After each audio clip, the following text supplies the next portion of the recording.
talk about what we call cutaneous skin, cutaneous sensation, something coming from the skin. All right? So what happens is, you know, this stuff out here, it's going to come just like this. It's going to come in, in this instance, let's say it's some skin on my back. We're going to do back next week. Okay? So some skin on the dorsal portion of my body. All right? So I'm going to have this structure.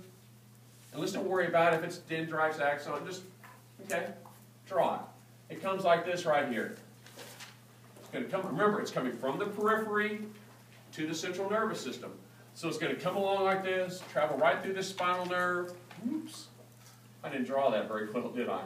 It's going to come up like this, and it will have a cell body right here in the DRG. Then it just continues right along like this, goes in the dorsal horn where it's going to synapse. Okay? Now, one neuron. Okay? This neuron picks up the sensation in the skin, takes it to the dorsal horn of the spinal cord. Its cell body sits in the DRG. All right, let's pretend that I've got a little patch of skin on my belly. Okay? So, here's some skin on the ventral side. All right? What's going to happen here? Somebody comes up and rubs my stomach. Yeah, you know, I probably kick my leg. You know. But what's going to happen? Okay, skin.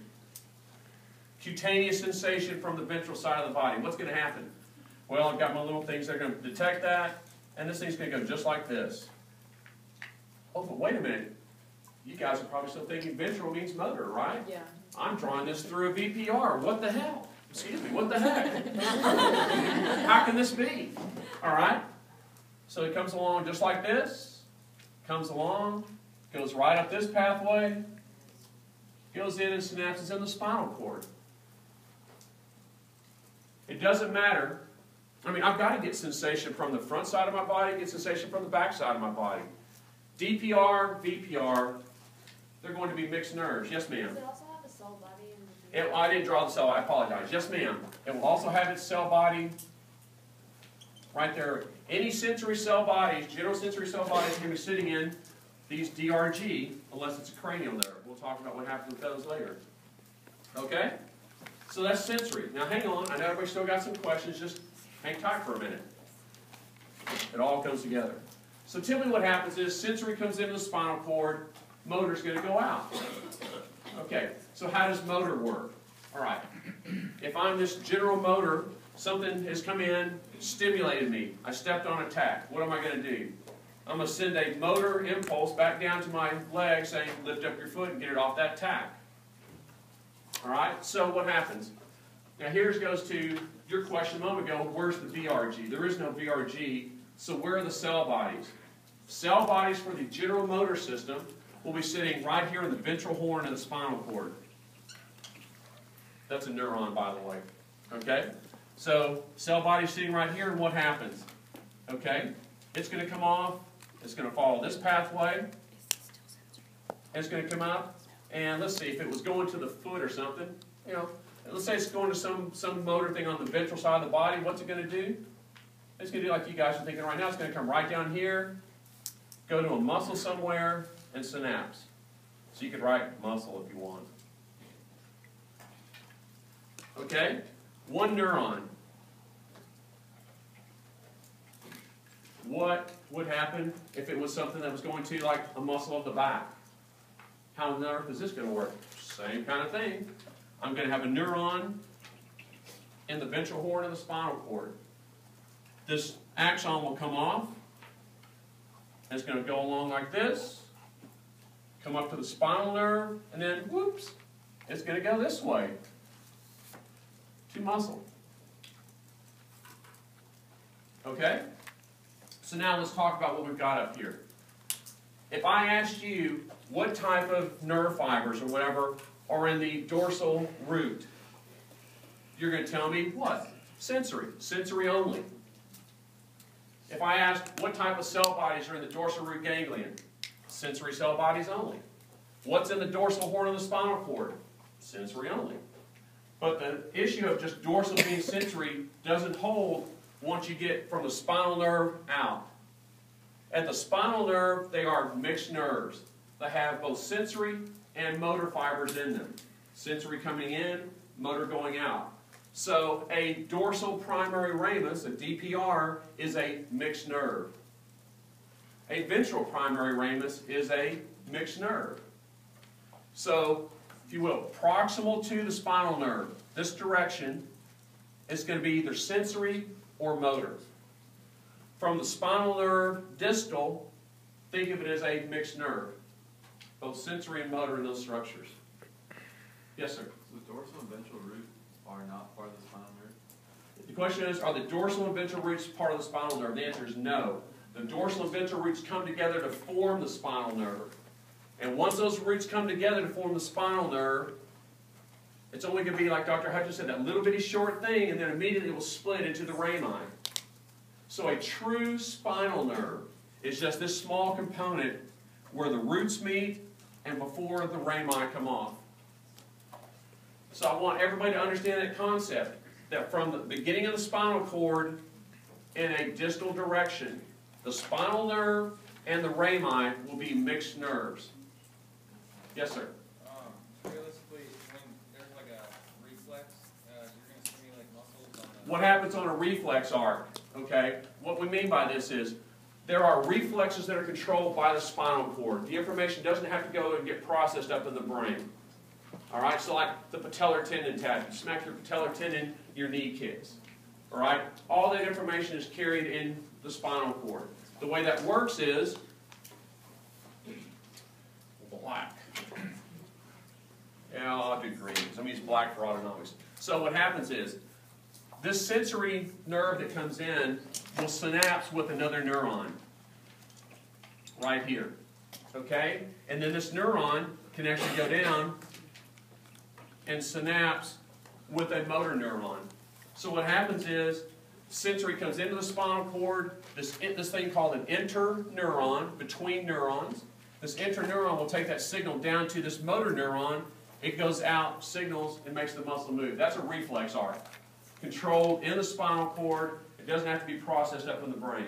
Yes, sir? So what if you have to stimulate a muscle on the dorsal and ventral side? At the same time, you'd be taking multiple neurons. Multiple neurons, Right. Right. So you might have another interneuron coming down and stimulating. One goes to a dorsal, one goes to a ventral. So what you're saying is, if I get the patellar tap, I'm going, I don't know. That's an interesting thing, but in theory, yes, you have multiple. And you have to understand, you're never going to have like one neuron and whatever. But I just want you to understand the simple complex of it. Okay? Yes, sir? So the gray matter is full of cell bodies? Gray matter is full of cell bodies. Why is the gray matter gray? Does not have myelin associated with it. The only part of an axon that has myelin is the axon. So that's why the white matter out here is white, is because what you'll learn in neuroscience and some other things is that, yes, these things come in, but like, how do you get axons to travel up to the brain or to other regions where they need to? They're going to come out in these little columns out beside the spot, besides the H of the butterfly, and travel up or down in these other areas. And so these are white because all these are axons. This is where all the cell bodies are situated. Yes, sir? I thought that when he showed a picture of a reflex arc, part of it seemed related and the other part didn't. He was saying about how part of it has to be faster than the other. Well, understand, and I don't really want to get into it. Don't worry about it. Just understand what a reflex arc is. Okay? Let's don't worry about myelinated or unmyelinated axons. Okay? Typically, a lot of sensory neurons coming in are going to be unmyelinated axons. Motor axons are always going to be, I won't say always, but almost always myelinated. But that's nothing you need to worry about. Don't complicate the process down. Just understand sensory in, interneuron, motor out for a reflex arc. And really, I wouldn't even worry as much about the reflex arc, but it's just understanding, really, I want you to get sensory in, motor out. Okay? So if you cut a dorsal root, you know, what would you be losing? Sensory. Sensory information only. Okay? Now, probably what's going to happen is you won't get a motor response. The motor part still functions and functions fine, but if you're not getting the sensory input in, you know, you have no way of knowing, you got to respond. So it's kind of like you're sitting there with your hand on a hot stove and it's burning the heck out of you, but you don't get any sensory information coming in. It's kind of a bad deal. Okay, does everybody understand this general concept? Yes, ma'am. So you said that in the ventral horn there's 2 cell bodies? No, well, in the ventral horn there's 5 million cell bodies. Okay? What I'm saying is, in the ventral horn are all the cell bodies for your general motor response, either going to the ventral, dorsal or ventral portions of the body. I didn't understand the 2 neuron systems for the ventral horn. What did you mean about? Well, hang on. We're talking general system here, so it's a 1 neuron system. So what I'm trying to get you to understand is there's only 1 neuron involved in the general system. Okay, so does that mean if I'm a sensory nerve coming from, if you're Shaquille O'Neal and somebody you step on or stub your big toe, is it only 1 neuron from his big toe all the way up to his spinal cord? Yes. If you're going to be a motor neuron going from the spinal cord all the way back down to his foot, is it 1 neuron? The answer is yes. Okay? Yes, sir. I had a question about the reflex. Is it part of the 2 neuron system? I knew this was going to happen. Forget the reflex arc. Okay? The answer is no, it's not part of the 2. Don't be counting neurons on me. What I'm saying is, information into the spinal cord, information out of the spinal cord is a 1 neuron system. Okay? In reality, it's a 10 neuron system, but I'm not trying to get you to get complicated on this. Information in, information out, 1 neuron. Okay? I'll keep you. What else about this part don't you understand?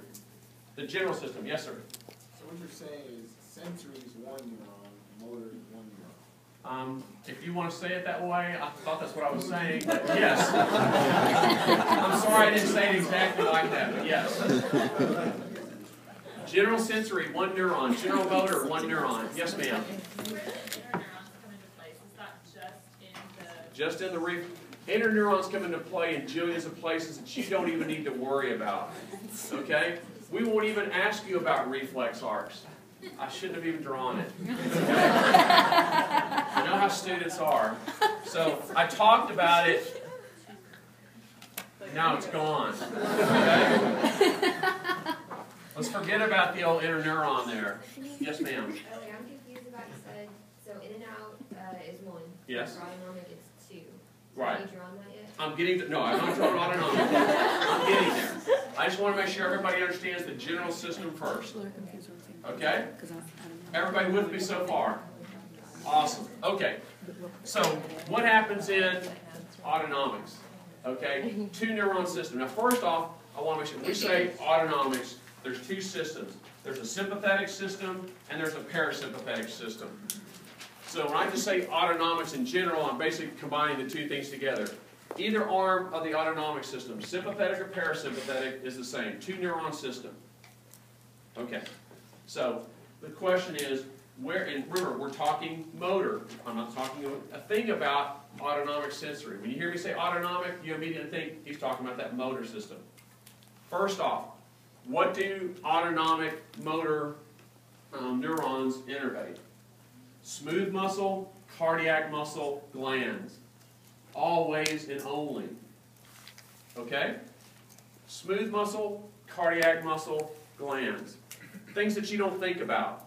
Okay? You don't sit there and say, okay, heart, beat for me. No. You don't think about breathing while you're sitting here listening to me. Pressure control on the bladder and blood vessels. That's all stuff that's unconscious control, controlled by the autonomic nervous system. Okay? So, yes, there's a sensory portion of it. Anytime blood vessels, dilate or constrict, the body knows it. Anytime the bladder expands or constricts, the body knows about it. We're not going to worry about that, though. Okay? Understand that, yes, there are autonomic sensory, but we're just not going to talk about them. I'm going to say this and I'll regret it, but for those of you who just really have to know, autonomic sensory is going to work just like general sensory. It's going to say, I have a sensory fiber in the gut. It's going to follow one of these pathways, go right through here, except the cell body even still will be in the DRG, come through, go to the dorsal horn synapse. All sensory follows that pathway. Doesn't matter if it's general or autonomic. Don't care. All right. So if I'm